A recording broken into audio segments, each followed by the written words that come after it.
Welcome to the Nonviolent Jesus podcast. I'm Father John Deere, and today I'm speaking with my friend, scripture scholar John Dominic Crossan and his co-author Michael Okinczyc-Cruz about their new book, Jesus and Justice. This is part 2 of 2 episodes, and it's a project of www.beatitudecenter.org, where you can find many other podcasts and regular Zoom programs on the nonviolence of Jesus and practicing nonviolence and resistance and peacemaking and working for a more just, more nonviolent world. So let's begin with a little prayer. I just invite everyone, wherever you are, just to take a deep breath, just to relax and recenter yourself. Together, let's enter into the presence of the God of peace who loves you infinitely and personally and everyone everywhere. And let's welcome the nonviolent Jesus here with us. And take a moment to ask for whatever grace you need to follow the nonviolent Jesus more faithfully and do God's will.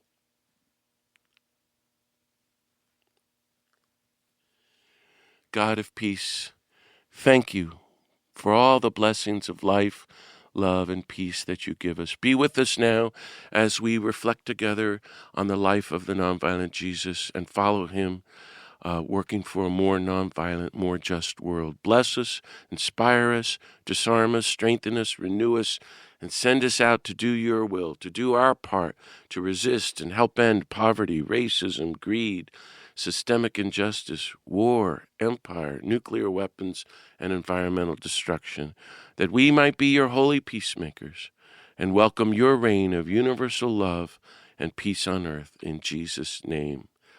Well, it's a great blessing to welcome back my friend John Dominic Crossan, perhaps the most widely read scripture scholar in the world today. This is the second of 2 episodes with Dom, and today we're joined by Michael Okinczyc-Cruz, his co-author, to talk about their inspiring new book, Jesus and Justice, Organizing for God's Reign on Earth Then and Now. I invite everyone to go and get it. First, John Dominic Crossan is an Irish-born biblical scholar with 2-year postdoctoral diplomas in exegesis from Rome's Pontifical Biblical Institute and in archaeology from Jerusalem's École Biblique. He has been a Catholic priest, a co-chair of the Jesus Seminar, and a president of the Society of Biblical Literature, and is professor emeritus of religious studies at DePaul University in Chicago. His many best-selling books include God and Empire, Jesus Against Rome, How to Read the Bible and Still Be a Christian, Resurrecting Easter, In Search of Paul, Excavating Jesus, The Birth of Christianity, Who Killed Jesus, The Historical Jesus, The Essential Jesus, Jesus, a Revolutionary Biography, and his memoir, A Long Way from Tipperary. His co-author, Michael Okinczyc-Cruz, is the executive director and co-founder of the Coalition for Spiritual and Public Leadership. He's a community organizer in Chicago, where he's coming to us from, who has worked alongside faith communities and thousands of grassroots leaders to address poverty, violence, and systemic inequities. He's also an adjunct professor at the Institute of Pastoral Studies at Loyola University of Chicago. Michael has a BA from the University of California, Berkeley, a master's in theology from Colgate Rochester Crozer Divinity School, and a doctorate of ministry from Fordham. Dom and Michael, welcome to the Nonviolent Jesus podcast. A pleasure to be with you. So congratulations, you guys, on your new book, Jesus and Justice, Organizing for God's Reign on Earth Then and Now. So I want to ask you some questions about it, but why don't you both tell me about it in general first, and maybe, Dom, you could start, and then Michael. Okay, I'll start, but I want to insist that really the idea, whole and entire, for this came from Michael. In case he wasn't say that. He invited me to come and address his coalition. And by the way, it's a coalition of organizations, not just of individuals. And he invited me to come and give 3 lectures, Friday, Saturday, Sunday, or something like that, or Thursday, Friday, Saturday. And so the life of Jesus, the death of Jesus, the resurrection of Jesus were the 3. And Michael then suggested what about a book? And I love the idea. I love the idea of going there. I love the idea of writing the book. So that's how it all started. Wonderful. Michael, tell us more.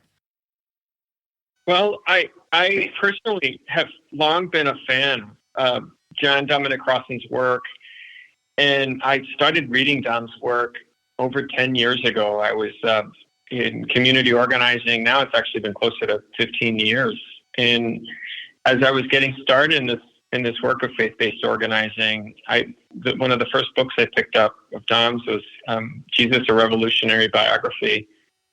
And it was so impactful, so inspiring, and it really helped to shape and inform my work in faith-based community organizing all these years. And we utilize so much of Dom's scholarship in our work with the Coalition for Spiritual and Public Leadership in Chicago.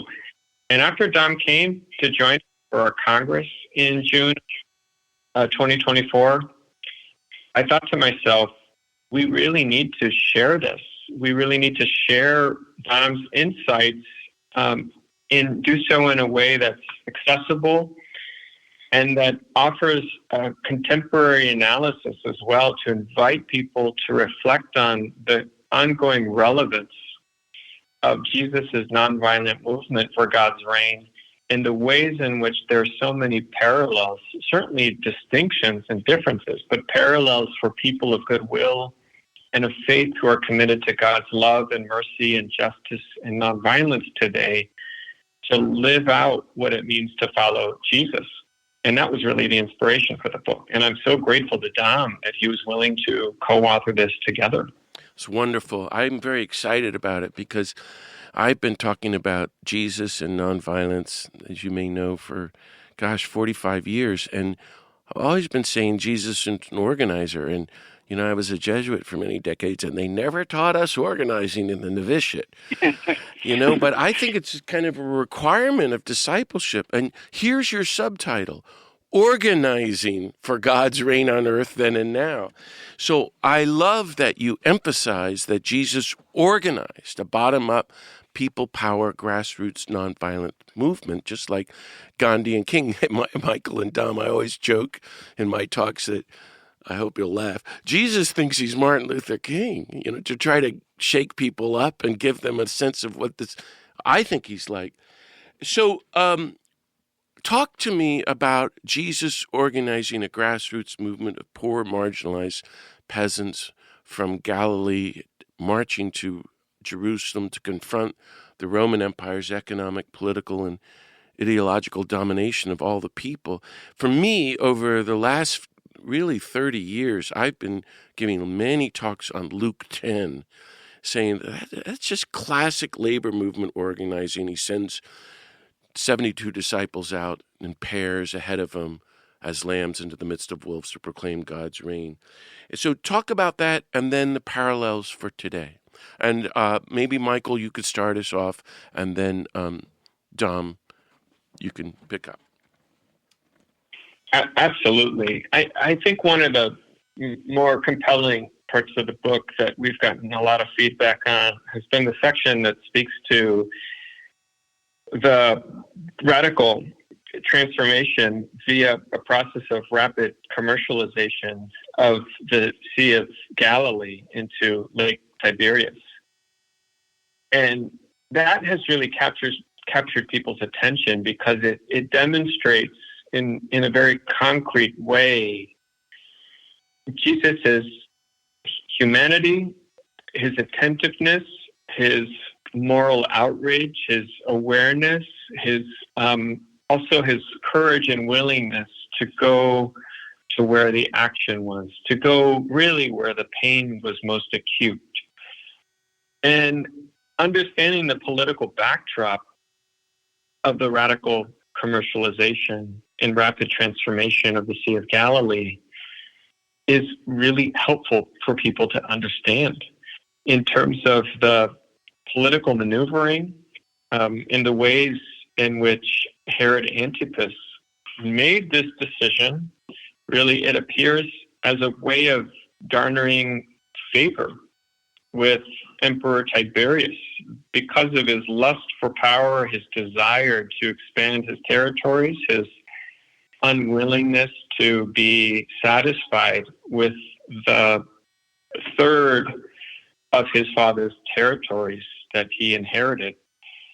And it speaks to something that I think many people today can understand, which is this lust for power, this never-ending lust for power that the powerful and wealthy today exert on our world. We have billionaires who want more and more and more, politicians who are unsatisfied with what they have, even though it's more than enough. And this lust for power, this lust for more, it deeply and traumatically impacts people. And the villages along the Sea of Galilee were punished and pummeled as a result of this. I would say that is a really important feature in the book, section in the book that people have really spoken to. And there's so many parallels that people can draw out of that and make in terms of their own analysis and critical reflection on the relevance of this today. And I would, Dom, invite you to share any additional thoughts, because I'm sure you have plenty to add in terms of this question. Yeah, no, that's marvelous, Michael. That's how you get traction. Jesus had a tradition, of course. The prophets have been at this for at least 700 years. It's when you get traction. Something happens, and all of a sudden people see it. Maybe before, as the president try and commercialize the lake, maybe they knew it kind of, but they've been told it's God's will and all the rest of it. And then they see it. This is not fair. This is not right. This is not just. So all the tradition kind of floating in the air from the prophets suddenly finds a local habitation and a name. And that's why it's important, in a way, to, if not begin with history, then keep history and theology as a sort of a dialectic, a dance together, not just theology alone, not just history alone, but theology as a deep meaning of history. And finally, could anyone really think they could do anything today in our country and ignore history? If people were speaking into the situation maybe of even 20 years ago, who are they talking to? You can't skip history. So yeah, you have to study a little history. Not a lot, but just enough to know what's going on.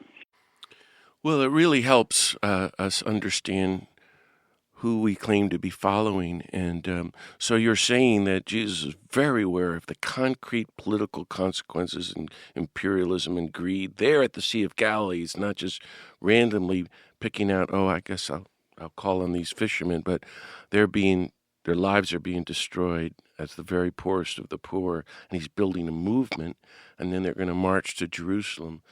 One of the themes of the book is that his message about the vision of God's reign, the kingdom of God, is radically anti-imperial, radically anti-Rome.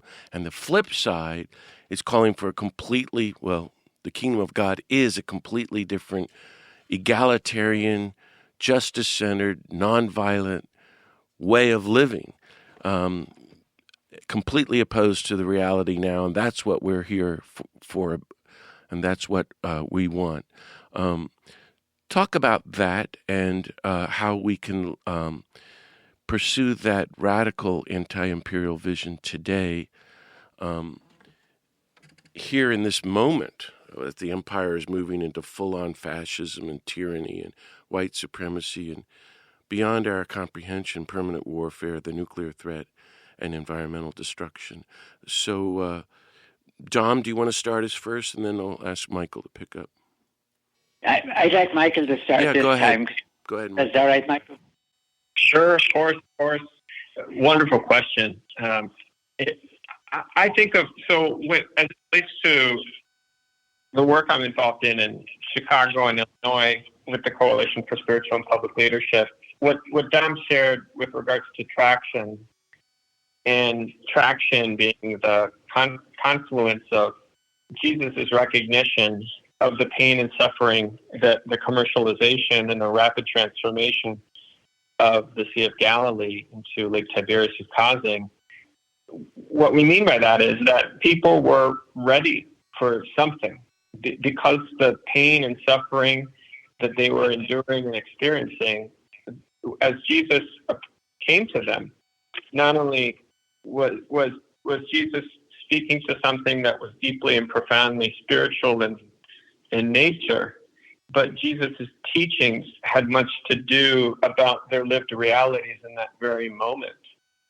And the ways in which they could connect to it was very significant and profound. Here in Chicago and really across the United States, one cannot look at our current political moment and not think about immigration as one of the more pressing challenges in this country. To be more specific, the ways in which this administration have gone about detention and deportations in such a brazen, horrific, and cruel way. And that's not to say that other administrations, because they've not approached immigration deportation so brazenly, that they've approached it compassionately. Democrats are culpable as well and responsible for this vast system of immigration, detention, and deportation that we now find ourselves with in this country, which has caused so much trauma and pain. But it's just that this Trump administration has gone about it in ways that are so ruthless and cruel.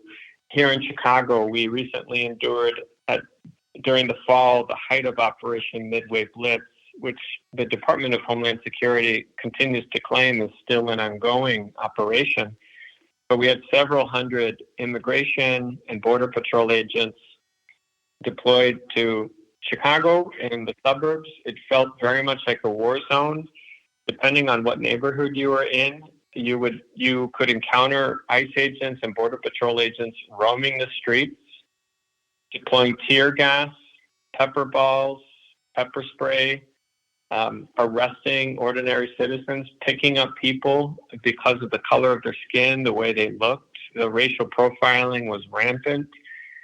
And in response to that, our coalition, which is a faith-based coalition, predominantly Catholic institutions, parishes, universities, we responded by mobilizing thousands of people to peacefully, nonviolently, but courageously process and march to the Broadview ICE facility where our immigrant sisters and brothers and siblings were being detained and held in horrific conditions so horrific that a local federal judge referred to the Broadview ICE facility as a concentration camp. People sleeping on floors, people being crammed into a single room that could accommodate 50. You'd find 100, 150 people in this room. There'd be feces and urine on the floor because there was nowhere for people to use the restroom except for one public toilet with no privacy, no showers. People were being kept in these rooms for days and days at a time without contact with family or attorney. So we mobilized and organized thousands of people to nonviolently process to Broadview and to not only challenge conditions inside of the facility, but to also call for access for ministers to go in and provide pastoral care, to accompany our immigrant siblings, to offer them prayer, to accompany them, to offer communion. And those requests were denied. But the movement and the momentum has led to some progress recently that we've made. But I think of that in terms of a moment of traction where people are suffering to such a great extent that the community, broadly speaking, is very much willing to listen and to engage and to mobilize around an invitation that is spiritual and moral in nature. And the distinctive, I think, feature of our work was the nonviolent approach to it. Nonviolent both in our actions, but also in our words. And that, is what, for us, it means to follow Jesus' footsteps, to follow Jesus' actions, to follow Jesus' teachings, to go to the places where the pain and suffering is most acute. Well, thank you so much for sharing all of that, Michael, and your great work. You're really telling us about living out the Jesus movement today. And this is the way for all of us to work to, end racism, end poverty, end this fascism and war and nuclear weapons and environmental destruction. And that happens, Jesus shows us, through bottom-up people power, grassroots movements of nonviolence. Please, Michael, feel free to keep sharing as I ask you a few more questions about the book. One of the things that caught my attention was where you and Dom talk about the central commandment of the Sermon on the Mount, to love your enemies, as Jesus' language for nonviolent resistance to empire. Now, I've always thought that, and I've taught that, and I think it's implied, but you guys write that. And then you go further, which I loved, and this is a quote, that Jesus' grassroots campaign of nonviolent resistance to empire, then and now, is, quote, the way that human nonviolent resistance participates in divine nonviolent resistance. You're saying then we're all children of God because God's leading a campaign of divine nonviolent resistance. I think that's brilliant. Dom, tell me more about that, and Michael, jump in if you want. All right, come at it two ways. One way is it's probably the most radically surprising, if I could put it that way, statement Jesus ever made. Why didn't he simply say, love everyone? I mean, after all, if you love everyone, that includes your enemies. Why did he kind of presume that there would be enemies? I mean, that's what we really have to focus on, not just how do you love, is it emotional or is it practical or how. I think that's Jesus' way of saying nonviolent resistance. You love your enemies, not by agreeing with them, ever, even inside, even if you're forced to do it physically. You never agree with it. You never agree this is right. You never agree this language is the right language to use. You never agree this is the right way to think about people. No matter how you're forced, you never agree, at least inside. So that's how you love your enemies. Now, the most important thing, though, is when Jesus says that, immediately he says, now the language is sort of, the language we mightn't like. That makes you sons of your Father. Okay, now let me take it apart a little bit. In the ancient world, the son, the firstborn son, the beloved son, was the heir, H-E-I-R. That's what's going on. So if you want to degenderize it, as it were, you become the heir of God by acting like this. Why? Because God, it says it quite clearly, God brings the sun up every morning for the good and the bad. Wow. Why doesn't he send a thunderstorm or a hurricane or everything else? So if you oppose God, God doesn't punish you? Now, that's quite a statement now, because most of the Old Testament seems to suggest the opposite, and most of human experience makes people say that. So the logic of what Jesus says, why are you nonviolent? Why do you resist nonviolently? I keep on saying that because Jesus doesn't say be nonviolent. He says resist nonviolently. To participate in God. And not really to be like God or to follow God, but to be God's heir. So God's the model for this whole operation. It's wonderful. And that destroys this whole idea of God's point. Well, he's waiting, he's going to do it a little later. God did Vesuvius to punish the Romans for what they did in the year 70. So he waits 9 years. Instead of hitting Rome, he hits Naples. Come on. I mean, it's about time we took a good look at that and stop this divine punishment. God does not punish.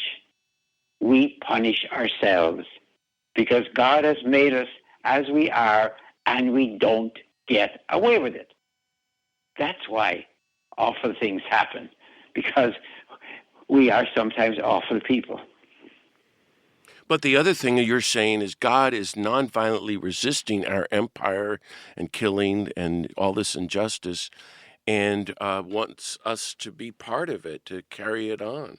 Or that, right? Exactly. It's wonderful. Exactly. Michael, do you have any thought to add to that? Just that this path of nonviolence really is the only path to reaching a closer approximation of God's reign. Dom, something I appreciate that Dom speaks to is he talks about violence as escalatory in nature, that through violent means it's hard to imagine a peaceful and just outcome. And this is something that King, as one of the most famous practitioners of nonviolence practice, during the Civil Rights Movement, King and others in the Civil Rights Movement talked a great deal about conversion. And it was rooted in the conviction that all of us, regardless of what we've done in our lives, that we are children of God, first and foremost, and that we are capable of good, and that within us lies the divine. And this invitation to conversion was essential. It was part of the ethos and spirit of the Civil Rights Movement. It didn't mean that the extended invitation for conversion meant that they had to hold back on their relentless pursuit of justice and legislative change that would protect African Americans and their voting rights and advance their economic rights as well. That did not depend on conversion. There had to be political transformation through the moral and spiritual force of the organizing work. But the hope was that the ways in which justice was pursued left open the door for conversion. That in their pursuit of justice, they did not dehumanize or seek to eliminate their enemy. They sought to convert their enemy. And I think a more recent example that I could share of this from the Chicago work we're doing is that we've been pushing very forcefully, nonviolently, for access for priests and sisters and ministers of various traditions to be able to access the Broadview ICE facility just outside of Chicago. We've been able to make some advancements recently, and during Holy Week, one of the priests that we work with, a young Chicago priest, asked one of the security staff at the Broadview ICE facility if he could wash the feet of the 14 detained immigrants who were shackled that day that they came across. And initially the agent, the security staff person in this ICE facility said no, and then the priest asked again, saying in such a way, look, this is what we do on Holy Thursday. So he was permitted to wash their feet. He had a little vial of water, holy water in a spray bottle, and he had a little towel, and he was able to begin. He got on his knees and he washed the feet of these 14 immigrant detainees. And what he shared with our group once he and the pastoral delegation returned from their pastoral visit inside of the Broadview facilities, he said he noticed that one of the security staff members started to tear up as he was watching this unfold. Wow. And that it was so hard for him to observe that he had to walk down the hall, almost as if not wanting for other people to see him crying. Because in that role, you're in this very dehumanizing facility. Your role is to perpetuate dehumanization. We've got this administration's whole campaign, the propaganda campaign, that every immigrant is a criminal and a rapist and violent and a murderer, and that somehow justifies what's false, but it's somehow supposed to justify their actions. And you see this young man in this facility observing the washing of the feet and just being so moved to tears. And that's what nonviolence is capable of. These priests and these sisters could have come in there and looked at this guy up and down and just thought he's an evil human being and scum and dirt. But he said they went about their way with courage and love, and the effect is transformative. And we have to keep pushing forcefully God's love nonviolently, of course, in the world to invite this kind of transformation and conversion. Thank you. That's beautiful. Um, to me, the book leads up to this very powerful conclusion about resurrection. And Dom, you said this to me on our Zoom a couple of years ago at the Beatitude Center, which people can go back and watch on YouTube. Your idea of universal resurrection. I just had never heard that before. I just think it's spectacular because we just so individualize resurrection. Jesus rose and he's going to raise me from the dead. Oh, the plan, God's plan, is universal resurrection, but that means, in your guys' words, this is a story, resurrection is the story of anti-imperial nonviolent resistance. In other words, to get to universal resurrection, every human being has to, I think, carry on the story on the grassroots movements of full-on nonviolent resistance to empire then and the full-on American empire now. I find this very exciting. Let me ask you, Dom, to start with that and Michael to unpack it, and then we'll begin to wrap it up. Okay, well, it started for me, again, where I saw it on the ground, was we were doing the Borg Crossan pilgrimage. So Marianne and Marcus Borg, Sarah and myself, taking about 40 people every year to Turkey in search of Paul. And of course, because we were there, we were going into the great cathedrals of churches of Eastern Christianity. And I began to realize that Western Christianity shows Jesus triumphant, glorious, rising out of his tomb alone. He's coming out alone. He triumphs over death by himself. And now then you can go on and build a theology on that if you believe in that, dum-de-dum-de-dum. But Eastern Christianity, he's coming out equally triumphant, glorious, and he's taking Adam and Eve, he's yanking them out of their sepulchres. But Adam and Eve ain't two old-timers from the Old Testament. They're the human race. So you kind of have an individual resurrection of Jesus alone, a universal resurrection of the whole human race. And both of them, it seems to me, are assaults on the death-dealing normalcy of civilization. Let me put it that way. Amen. The death normalcy of civilization. But the Eastern vision is, it's not just for me, and then for you, and then for this person, and then for that person. It's about the whole human race. I mean, you can get the whole human race if all of us are there individually. But the vision of Eastern Christianity is where does the human race? All of it. That includes the ones who are dealing the death. How do we escape from this trap of death that we're in as a species? That's Adam and Eve are the human species. The human race, and by the way, there's only one race. All the other uses of races are rubbish. They're just differences of physiognomy. There's only one race, the human race. So I found that was powerful.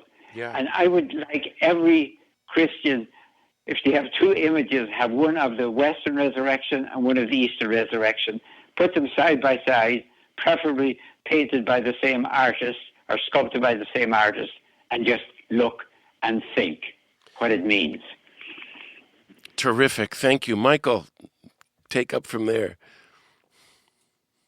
Well, I think the theme of the universal resurrection is profoundly important, in large part because we've often thought, and we've referenced this in the book, we in the Christian church, in the Catholic Church, think of resurrection most often from an individualistic perspective. My journey to heaven, my salvation, but God is social in nature, and we, the scholarship that John has explored throughout the years helps us to better understand what early Christians understood when reflecting on the resurrection and the significance of it. We also have to think too about the context in which Jesus lived, and crucifixion was such a horrific way of publicly executing a leader of a movement. And for Jesus to be resurrected was not only spiritually significant, but politically significant as well in terms of the narrative and the story and the force of that story and the convictions that first century Christians carried. That the Roman Empire, despite all its power and might and violent capabilities, that the worst forms of human cruelty and worst form of public execution could not diminish or not ultimately mute Jesus' movement for God's reign on earth. That the movement continued through this universal resurrection is not only theologically and spiritually significant, it also conveys a inherent anti-imperial message of resistance as well. That the empire does not have the final word. And that is important because so often in our world today, the death-dealing forces of our world often seek to have the last word through violent means against poor and oppressed peoples. And the message is, despite that, God is still with us, that there is a resurrection, that life continues, that our commitment to God's reign is enduring, regardless of the death and pain and suffering we may endure in the process of being protagonists for God's reign. And we can bring down empires nonviolently. What you're saying, you two, is that this beautiful image of the politics of universal resurrection is one way. For example, my take would be this is what the abolitionists were doing to end slavery, or the suffragettes for women's rights. And then you go down the Gandhi movement to get the British Empire to leave India nonviolently. That was calling the people of India into the political realities of universal resurrection. Well, here we are today after Gandhi and Dr. King, and the American empire is worse than ever on the brink of destroying the planet and crushing people at home and everywhere, led by the tyrant Donald Trump, but all his people. We are called to participate in universal resurrection as anti-empire people of nonviolent resistance. That is a very exciting framework for me. I think we're out of time, so let me ask you both final question. You can say whatever you want. Basically, what's your hope with this book, Jesus and Justice? I hear it as a call to action for justice and nonviolent resistance. Or is there any other word of encouragement you might have to our thousands of listeners? I want to go first because I want Michael to get the last word, which he should. That's because it's on the streets and that's where the action is. That's where the trenches are. I'm hoping, Paul said that what the Roman Empire did by crucifying Jesus was reveal its own savage heart. That's in 1 Corinthians. He said if they knew what was going on, they'd never have crucified Jesus. But by crucifying Jesus, it was like a revelation. Now, I think what's happening in our country at the moment, I hope, is not the whole future, but a revelation of who we are. There is a savagery at the heart of our culture. And it may be that we're not savage because we have too many guns, but we have too many guns because we're a savage culture. That's what we have to face. That's the revolution that may be our hope, if we can see what's been revealed to us. As the people in Galilee saw, oh, that's what's going on. That's what you mean by justice. So that's my hope, that this is a revelation. Wow, thank you. Michael? One of the big points that we seek to raise in the book is distinguishing between worshiping Jesus and following Jesus. Not that worshiping Jesus is a bad thing, but many people worship Jesus and far fewer actually follow Jesus. And following Jesus carries so much risk and struggle and difficulty because of the path that Jesus took. And this is what we want to invite readers into, is to reflect deeply on what what did Jesus encounter? What was Jesus' context? What did it mean to preach and to seek to live out God's reign on earth in this first century context under Roman occupation? And to better understand what that means for us in this particular moment, we desperately, desperately need for people of faith and goodwill to be engaged in the manifestation of God's reign on earth here and now in this present moment. For all the reasons Dom just articulated, our world is in peril. There's so much violence. There's so much inequality. There's so much pain and suffering, war and genocide. We need people of good faith to be engaged with one another, to build relationships as Jesus did, to organize together nonviolently, to take risks, to take action in pursuit of God's justice in love on this earth. And that is the way in which we follow Jesus, by doing this beautiful work of living out God's reign in our hearts, but also in the streets. What a great note to end on. So thank you so much, John Dominic Crossan and Michael Okinczyc-Cruz, for speaking with me today. And I hope everyone will get their great new book, Jesus and Justice, Organizing for God's Reign on Earth, Then and Now. And thank you, friends, for listening to this episode of the Nonviolent Jesus Podcast. You can hear more podcasts and find other upcoming Zoom programs at www.beatitudecenter.org, and you can sign up there to receive our free e-blast with news about upcoming podcasts and Zooms. And please tell your friends and coworkers about this podcast to help promote it.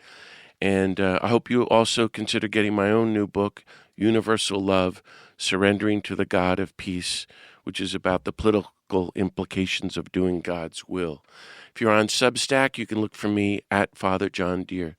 So may the God of peace and justice bless you all. Keep on following the nonviolent Jesus and go forth to resist fascism, injustice, and war, and keep on working for a more just, more nonviolent world. See you next time.